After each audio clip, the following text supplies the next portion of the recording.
This may result in situations where people fail to adequately prepare, and on a larger scale, the failure of governments to include the populace in its disaster preparations. Basically, folks, normalcy bias is the idea that things are going to be the way that they are. Things are never going to change. They're always going to be the way they are.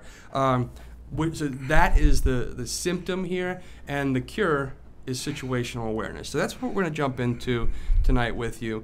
Evan has a story to tell, actually, of a practical application of situational awareness. So, okay, go for it. Many years ago, when I was in Little Rock, Arkansas, I was at a security meeting that took place at a 24-hour restaurant, and it was late. And when I left, I was solo. When I got into my car, I was the only one there. No other vehicles around me, and I was at a red light. Well, I couldn't turn because it's noted that you can't turn on red, and I knew there was a cop coming up behind me. Well, as I'm looking out of my passenger side window, I happen to notice 4 guys on the other side of the road. Well, as they're approaching, I noticed one guy stayed behind. 3 guys came over.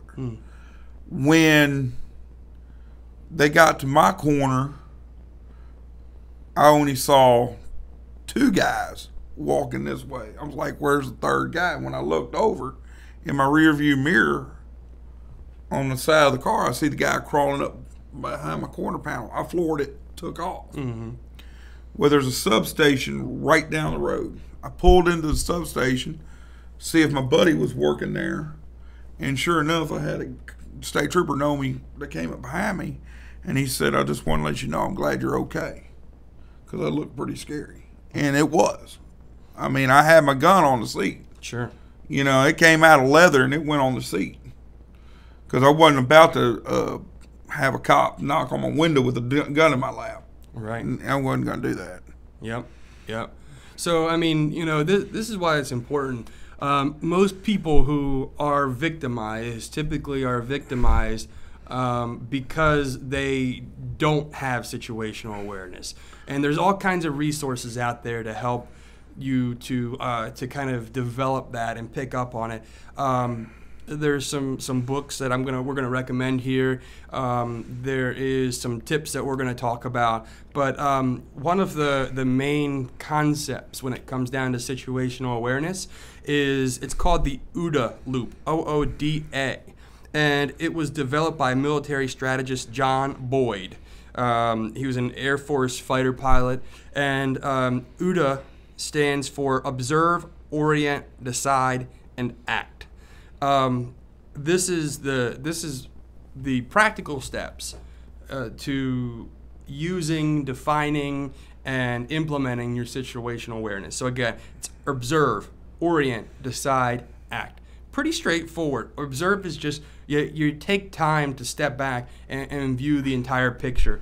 I take Japanese jiu-jitsu, and there's a term in jiu-jitsu that it means to look at the entire mountain, not just a point on the mountain. So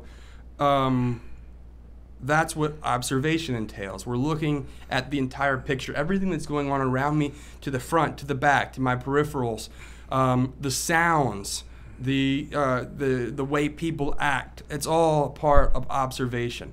And this is the skill that takes the most practice in developing. So that's one of the things that, as we're talking about this tonight, observation is one of the more important parts of the OODA loop. Orient. Orient means you're putting yourself in a position to respond appropriately or to not be victimized. So a good example of this is when I go to a restaurant, and people think this is weird, but when I go to a restaurant, I always like to sit in the corner or in the back with my back facing everybody. I don't like to have my back facing towards everybody and not know what's going on. I like to be oriented. Now, again, depending on the situation, that might not be the best orientation. My back against the wall might make it so I can't respond appropriately. Somebody pushes me against the wall, I have nowhere to retreat. So that's part of it, but it's just about being conscious. Orientation, another example, when you go to the movie theaters, is walking into the theater and observing where all of the exits are, just in case something happens. So that's where orient is. And then that's going to say, well, based off of, I observe the exits, and based off of that observation, I'm going to orient myself in a spot where I'm going to be able to get to those exits okay and still be able to enjoy the movie. So that's examples of those. Decide, is it going to be the actual thought process? So when you see something going down, what are you going to do? A lot of it comes into our natural instincts, fight or flight. That's where this is really going to come into. But this is where you make the decision, which leads to the next one, which is act. So, you decide something, you have to commit to it. That's one of the most important things in this loop, that when you decide to it, you commit to it, because when you hesitate, that's when people get hurt. So this OODA loop is one of the things, there's all kinds of books out there, there's all kinds of YouTube videos out there, and I really think this is something that, if you're interested in situational awareness, that's the first place to start. Jump into the OODA loop and really start to learn different ways to develop it. Can I interject? Go for it. You got to be, and this is something I think a lot of things are overlooked, is you got to be determined. That's another thing. Yep. Determination. Yep. Guys, you don't know. Stay vigilant. Stay vigilant, but you don't know the other guy's determination. Yep. Now, once you realize that you're going to engage the threat, you got to make sure you could take down that threat. Right, exactly. If you can't take down that threat, don't even try. You'd be better off getting what is he dressed? Get his shoes, get his socks, get his shorts. Yep, get a description. Get a good description, because you're a better witness than a victim. Yep. Yeah, absolutely. So that's a perfect lead into one of the next things that we're going to talk about. So one of the big concerns these days is the threat of mass shooting. There's been something like 131 mass shootings in the United States, and that's defined by shootings where 4 or more people are killed. And I don't know exactly where that statistic came from, just kind of taking it at face value. But 131. So now, that being said, violent crime is on the decline. So don't go around living in fear. You want to be situationally aware, but you don't want to be in fear. You don't want to be scared to go outside because the world is such a terrible place. That's not what we're trying to instill in you here. But anyway, so coming back to full swing here, mass shootings, they're not common, even though we hear about them on the news. You're probably more likely to be struck by lightning. However, there's something that you should train your mind to respond to and be prepared. So the DHS, FEMA, the FBI, they've actually come up with a set of standards that this is how you should respond in an active shooter situation. The reason we bring this up is not because we think that you're going to be in an active shooter situation, but it's mostly because you can use this standard for any threat. Whether it be you're in the convenience store and somebody pulls out a gun to rob somebody, whether it be, a plane hijacking, whether it be a bank robbery, whether it be an assault. These are steps that you can take in any situation, but the DHS, FBI, FEMA has created these specifically for mass shooting. So Evan's going to go ahead and jump into what those steps are. Number 1, evacuate. Number 1, if you see people that you know are up to no good, get out of there. 2, guys, cover and concealment. Okay, cover has a little bullet resistance. Concealment has no bullet resistance. You're just hiding behind something. So you got to know that. Yep. That's not really on here, but I'll just do that in it. Yeah. Have an escape path. Guys, if you're in a mall and there's an active shooter, guess what? Likelihood is you're not going to be next to an exit. Right. You just got to hunker down behind something, find something for cover, and get there. Get your loved ones there. If you have a firearm with you, get it out. But let me tell you something. Don't use it unless you have a clear and direct shot. Right. Because let me tell you something. The bad guys don't have lawyers for every bullet they're going to use. You do. If you even think that, hey, I can't make that shot, guess what? Your best bet is to holster up, get your family into cover, and fight from there. Fight from cover. Yep. Like you said, observe. That's really that's such an important part. You know, it is. There's so many different in the fog of war, we'll call it.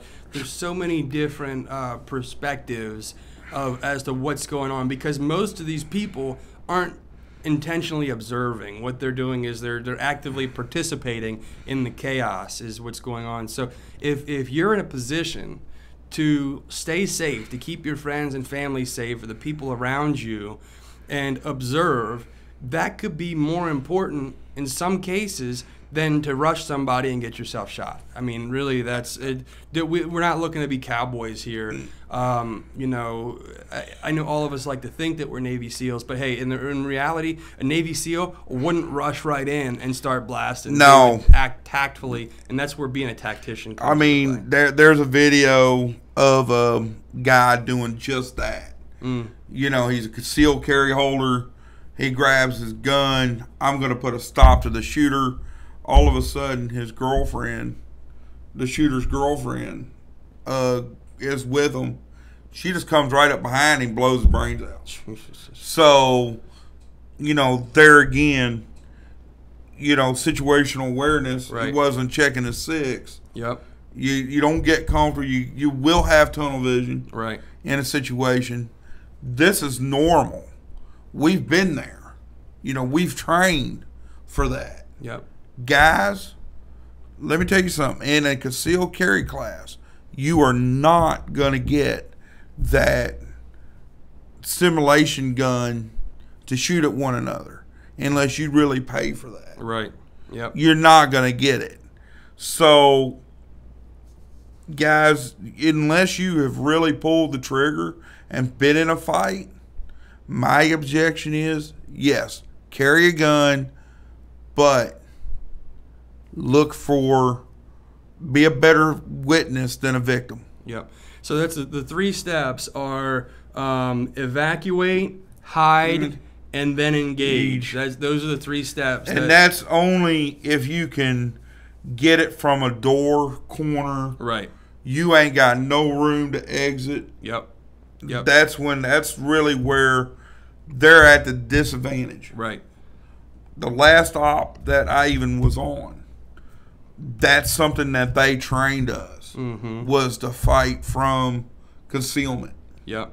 And I mean, when I mean concealment, I mean you're hunkered down and you're like a piece of furniture in the room. And then you got an ambush. Yeah. So, you know, and they gave us some pretty cool tools for that. Sure. But, you know, that's not what you want to fight in. Believe me. So, when you're in these situations, okay, so again, you might say, okay, all this is fine and great, but how do I develop this? How do I hone this in? And again, you look at the OODA loop and you look at those different elements, and the one of the most important things is establishing a baseline. And there's a book by let's see here, Van Horn. And it's called Left of Bang. Great book. Highly recommend it. So this book is going to give you the psychology of a chaotic combat-like situation is really going to be. And it was really it's really diving into combat situations, but you can really apply it practically to any sort of conflict out in you know the world that we live in. So one of the things that it talks about is establishing a baseline, and we all do this subconsciously. We all walk into a room and we say, okay, everything here is normal, or maybe something here isn't normal, or we kind of already have a baseline set in our own minds. But in order to develop situational awareness, you have to be aware of that. You have to consciously set a baseline. You have to walk in and say, okay, when I walk into a gas station, it's normal to have people walking through the aisles and getting food or drink, coming up paying for stuff, getting lottery tickets, getting cigarettes, paying for gas, and pumping gas at the gas pump. So there's your baseline. You understand that that's what happens at a convenience store, at a gas station. But that allows you to then take note when something's off. Somebody walks in and they have their hands in their pocket and a hood over their head, and you can tell they're slouching down and they walk right to the counter. There's some indicators there. We call them threat indicators that you can tell are out of place. They basically, what it is you've used your baseline to determine that, hey, something's not right here. We call it in the book. He calls it an anomaly in your baseline. What stands out?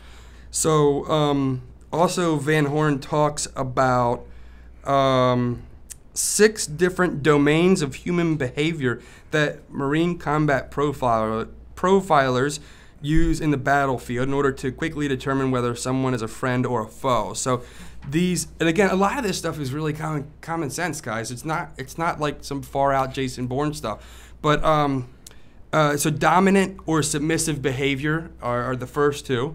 So these are things where, is somebody overly in your face and dominant, telling you what to do, barking orders, or are they overly submissive and acting sheepish? Are they acting in comfortable or uncomfortable behavior? Does it look like they are just hanging out? This is just what they do every day. Or are they doing things, are they anxious? Are they doing things where they don't look like they're comfortable?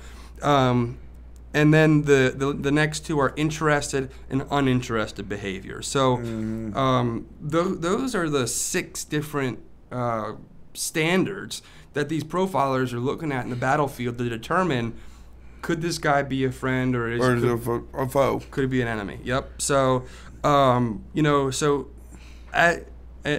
in my military career, and this is something that Evan was trained extensively on in the private security sector, is threat indicators. So these are things that you can look at and tell something is just not right with this guy. Trust me, my fuzzy animal, when it goes off, I go from I got my 3 levels. Right. Okay. I'm constantly on yellow. But when I'm at my house, I had a situation at my house.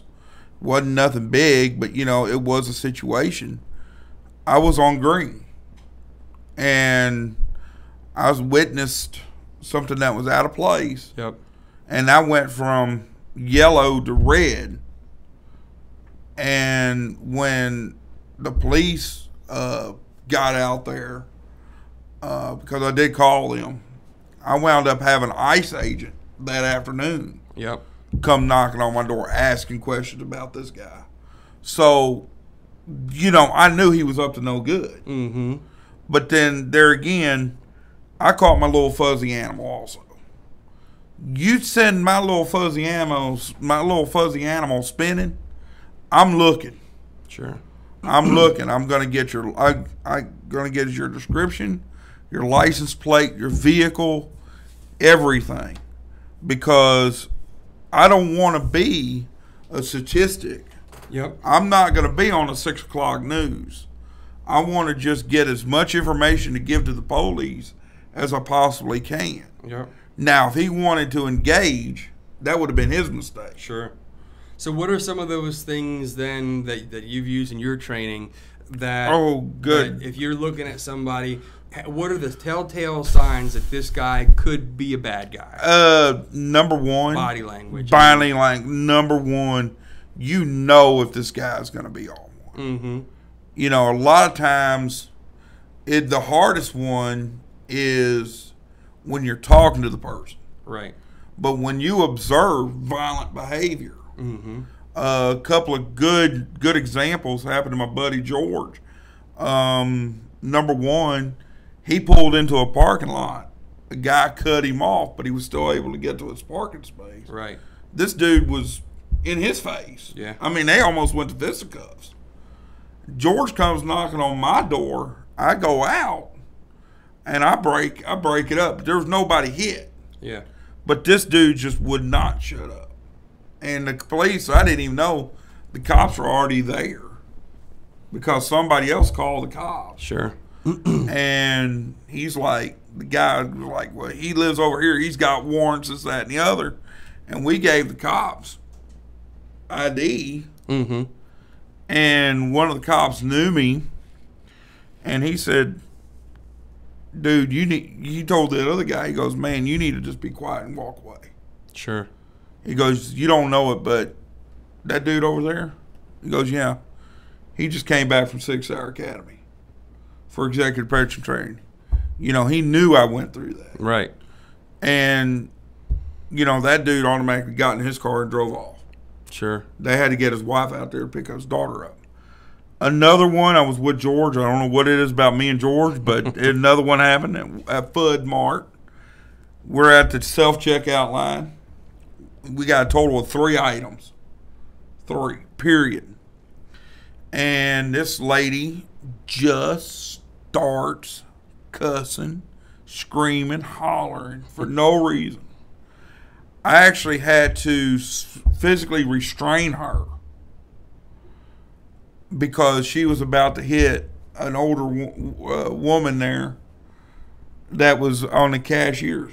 You know, it ain't like she was picking on, right, you know, an able-bodied person. They had basically a door greeter on the cashier. Yeah, yeah. So I had to physically take her, and as soon as I put my hands on her, here comes Springersbury PD. They cuff her up. And then when the handcuffs come on, then she gets very verbally abusive. And it was just like, okay, she got warrants. Right. And right. I know, and she did. I mean, it wasn't nothing to, but that's the kind of situations that are easy to spot. Right. And you have to be able to respond to them. You just got to be able to respond. Yep. And you got to be willing to respond, because that could have, you know, she could have picked up a jar of pickles and busted up somebody's head. Right, right. And that'll do some damage. Absolutely. So law enforcement uses something called pre-assaultive threat indicators. So these pre-assaultive threat indicators basically are some signs that people use or that we can use to determine if somebody could be a threat. Okay, these are things that people do before they lash out or act out. So first is avoiding eye contact. So some people naturally just avoid eye contact. Sometimes that's culturally. In different cultures, you don't look at people in the eyes. So that's you got to be you have to use some discernment here and make sure that you're not just jumping to conclusions. These aren't the things that you act on, they're the things that you observe. So avoiding eye contact. A rocking motion. Again, you see somebody who's, you know, they look nervous, you know, they're rocking around. That's now, again, there's some people who are just, they have a lot of energy and they rock. Again, use some discernment here, folks. We're not saying to do anything based off of these things. Averting the face. This is similar to eye contact. Chest puff. This goes back to our basic animal instinct, especially as men, to you look at apes and monkeys when they go into combat, you know, they bulk their chests up, and so do other predators, you know, bears and such. So when you see that, somebody standing here and all of a sudden they pop their chest out, or another good one is clenching their fists. So that's a telltale. That's you know somebody's mad. It's not natural. I'm going to say this: watch your hands. Right. Yep. If you can, you know, the threat's not going to come from here. I mean, yeah, their facial expression might be everything, but if they're wearing sunglasses like I do, you're not going to see their eye expression. Right. But their hands, that'll tell you everything you need to know. Yep. Absolutely. And if a guy walks by you or girl, either one, you got to assume the ladies are very violent too. Yep. If you don't see the hands, you assume they got something. Right, exactly. Assume. Yeah. Yep. But I don't mean go out and draw your gun. No, yeah, exactly. You're not a cop. We're not talking to the police. We're talking to civilians. Yep. You're not a police officer. If more than likely, if they're not coming directly at you, then don't worry about it. Just keep an eye on them, get a good description, and then as soon as you lose sight of them, call 911 and get a good description. Hey, man, they got this crazy person, got a big old bag, got his hand in it, and trust me, I didn't like what he was, Yep. And trust me, in this day and age, the police will be out there lickety split. Yep. So some practical tips. First of all, carry a flashlight. In nighttime situations, having a flashlight makes you look like a professional. It also lets you identify the threat. If you can carry a gun, carry a gun. If you don't have training, get some training. It's very important. We will train you. Get your cell phone away from your face. Don't be locked to your cell phone. Pay attention to what's going on. It's a big problem today. Oh, you ain't never led. Some resources. The book Left of Bang by Patrick Van Horn.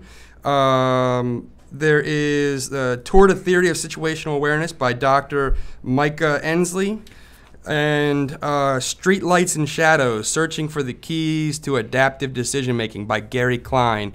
Also the book The Gift of Fear, great book by Gavin DeBecker. All books and resources that you need to take a look at. So hopefully we brought you some information. Situational awareness. We're off. Okay. Yep. Two things on that subject. I'd like to see a part 2. Yeah. Yeah. There's enough information for it. Need to know how to take care of themselves. Yeah. Yep. Now, you were talking about having those guys come around your car. I got a story for you. Somewhere about 22 years ago, I was up in the Poconos where I was living. I was coming back from Scranton to my house on Route 6, which is pretty popular. Yeah. I had somebody come up and tailgated me.